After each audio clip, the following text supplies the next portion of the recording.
હાલ ચાલી રહેલી વરસાદી ઋતુમાં દૂષિત અને અસ્વચ્છ ખોરાકના કારણે રોગચાળો ફેલાવાની સંભાવનાને ધ્યાનમાં રાખીને મદદનીશ કમિશનરની કચેરી ખોરાક અને ઔષધ નિયમન તંત્ર દ્વારા રાજપીપળા શહેરમાં કડક ચકાસણી અભિયાન હાથ ધરવામાં આવ્યું. આ અભિયાન અંતર્ગત સિવિલ હોસ્પિટલની આસપાસ તેમજ ગાર્ડન વિસ્તાર ખાતે આવેલા ખાણીપીણીના સ્ટોલ અને લારીઓ સહિત કુલ 30 જેટલા એકમોની તપાસ કરવામાં આવી હતી.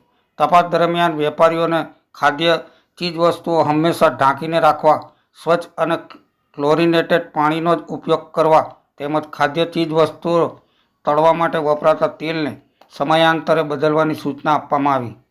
તપાસ દરમિયાન કેટલીક જગ્યાએ અનહાઇજેનિક અને માનવ આરોગ્ય માટે અયોગ્ય ખાદ્ય સામગ્રી જોવા મળતા સ્થળ પર જ તેનો નાશ કરવામાં આવ્યો હતો. તેમાં 21 કિલોગ્રામ બટાકાનો માવો અને મંચુરિયન બોલ્સ, 6 કિલોગ્રામ મંચુરિયન બનાવવા માટેનો લોટ, આશરે 26 લીટર પાણીપુરીનું પાણી તેમજ કૃત્રિમ રંગના 10 પેકેટનો સમાવેશ થાય છે.